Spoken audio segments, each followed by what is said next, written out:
ಏನಪ್ಪ ಮೇಷ, ಏನಪ್ಪ ವಿಚಾರ ಮಾಡಬಹುದಲ್ಲ?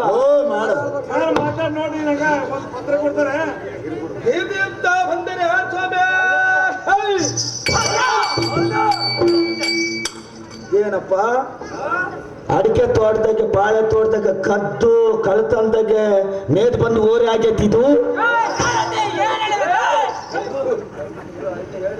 ಸ್ವಾಮಿ. ಏನಪ್ಪ ಬಾರಿ ಹಾರಾಡ್ತಕ್ಕಿ ಓರಿನ ಸ್ವಲ್ಪ ಲಾಡ್ ಕಟ್ಬೇಕಲ್ಲ.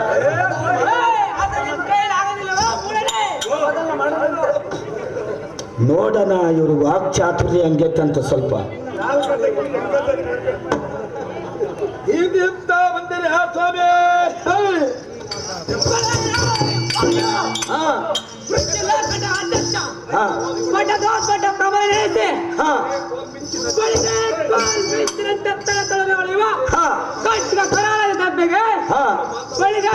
ಮಾನವರೆಲ್ಲ ಪಲಾಯನಗೈದರು. ಹೌದು ಸ್ವಾಮಿ. ಮಾನವ ಎಣ್ಣೆದರಿಗೆ ಕಡಲೆ ಕರೆಯುವ ಹುಲ್ಲರ ಹಲ್ಲುಗಳು ಫಲಫಲನ ಕೊಟ್ಟುವ ವೀರಬಾಪುರೇ ಎನ್ನ ಬೋರ್ ಕರೆಯುವ ಸಕ್ಕರೆ ಜೇಂಕಾರಕ್ಕೆ ಬಳಿರೆ ಸದ್ಗರ್ಭದಲ್ಲಿ ನುಗ್ಗಿಸಿ ನುಗ್ಗಿಸುವಂತೆ ಮಾಡಿದ. ಹೌದು, ಈ ಜಗದ್ವೀಕರ ಘನಘೋರ ಗಂಭೀರತೆ ಮರೆಯುವ ಉಗ್ರ ಮೂರ್ತಿ ಕೇಳುವ ಸ್ವಾಮಿ. ನಮ್ಮನ್ನು ಈ ತಂಗಾಳಿ ಬೀಸುವ ರಂಗು ಮಂಟಪದ ದ್ವಾರದಲ್ಲಿ ನಿಂತು ವಿಚಾರಿಸುವ ಸಾಧ್ಯಂತರಯ್ಯ ದೇವ.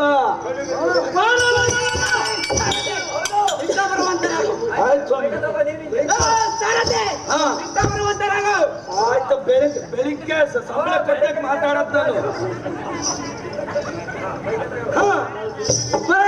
ಸರತೆ ಎನ್ನ ಬಹುಬಲ ಪರಾಕ್ರಮವನ್ನು ಮುಚ್ಚ ಮರೆಯಲ್ಲೇ ಬಿತ್ತರಿಸುವನು. ಎಚ್ಚರಿಂದ ಕೇಳುವಂತರವರ ಸರತೆ ಅಪ್ಪಣೆ. ಕೆಲವು ಸರತೆ ಈ ದರೆಯಾಳ್ ಮೆರೆಯುವ ಸುರಮಾಲೆ ಎಂಬ ನಾಡಿಗೆ ಹೌದು ಮನೆತ್ತು ಬೆಳೆದು ನಿಂತಿರುವ ಗಿಡ ಮೂಲಿಕೆ ತಂದು ಒಂದು ಕೊಪ್ಪರಿಗೆ ಗಟ್ಟಲೆ ವಿಷಯ ತಯಾರಿಸಿ ಫಲಪ್ಪ ಫಲ ಫಲ ಫಲ ಸರತೆ ಇಂಥ ಪ್ರಚಂಡ ಭೀಕರ ಕಾಳಯುಕ್ತವಾದ ವಿಷವೇ ಎನ್ನ ಆಹಾರ. ವಿಷವೇ ನೀನು ತಿನ್ನೋ ಆಹಾರ. ಹೌದಲ್ಲ ಸಾರತೆ? ಅದಕ್ಕೆ ಹಿಂಗ್ ನಿಗ್ರಾಡ್ತಿ ಕಣಪ್ಪ ನೀನು. ಚತುರ್ದಿಕ್ಕಿನಲ್ಲಿ ನನಗೆ ಎದುರಿಲ್ಲ ಬಂದು ನವ ಮಂಡಲಕ್ಕೆ ತಲೆ ಎತ್ತಿ ನಿಂತಿರುವ ಸಿದ್ಧರ ಬೆಟ್ಟದ ಅಧಿಪತಿ ಪುಂಡರಕ್ಕಸರ ಪ್ರಚಂಡ ರಸ ಸಿದ್ಧನೆಂದು ಡಂಗೂರು ಓಡಿಸಿನಲ್ಲ ಸರತೆ. ಅಪ್ಪಣೆ.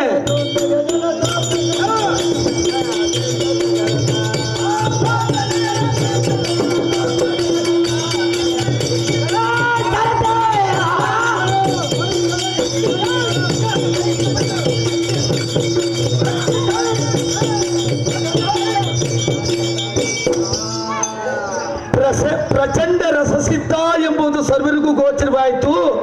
ಗೋವಾಲು ತೂಗುಡಿಸ್ತಾಳಲ್ಲ ಆ ಎಮಗೂ ಗೊತ್ತಾಯ್ತು ಪಾಪ. ಆಗ್ಲೇ ಓವರ್ ಆಗೈತೆ. ಈ ನಿಜ ಸ್ಥಾನಕ್ಕೆ ಬಂದ ಕಾರಣವೇನು ಸ್ವಾಮಿ? ಈ ಸಭಾ ಮಧ್ಯಕ್ಕೆ ಬಂದ ಕಾರಣವೇನೆಂದ್ರೆ ನದಿನದಲ್ಲಿರುವ ಸಿದ್ಧರ ಬೆಟ್ಟವೆಂಬ ಶಿಲಾ ಪರ್ವತಕ್ಕೆ ಸಕಲ ರಕ್ಕಸ ಸಿದ್ಧರಾಗಿ ಕಾವಲಿರುವರು ಇಲ್ಲವೋ ಇದಲ್ಲದೆ ಸ್ವಾಮಿ ನನಗೆ ಪ್ರಾಣ ಪಕ್ಷಪಾತದಂತಿರುವ ಕಪ್ಪರಿಗೆ ವಿಷವು ಸುರಕ್ಷಿತವಾಗಿದೆಯೋ ಇಲ್ಲವೋ ಎಂದು ತಕ್ಕ ಸಮಾಲೋಚನೆಗೆ ಬರೋಣವಾಯ್ತು ಕಂಡೆಯ. ಸುರಕ್ಷಿತವಾಗಿ ಐತೆ ಸ್ವಾಮಿ. ಮತ್ತೆ ಸಾರತೆ ಶೃಂಗಾರ ಶ್ರೀಕಾರ ಇಂದ ಕಂಗೊಳಿಸುತ್ತಿರುವ ಬಂಗಾರದ ಕಿರೀಟ ಬದ್ಧ ನನ್ನ ತಮ್ಮ ಅಂಗದೈತೆಯನ್ನು ಈ ಸಭಾಸ್ಥಾನಕ್ಕೆ ಕರೆದುಕೊಂಡು ಬರುವಂತ ಸರತೆ. ಅಪ್ಪಣೆ. ಹಾ ಕಳಿಸು ಹೋಗ್ಲಿ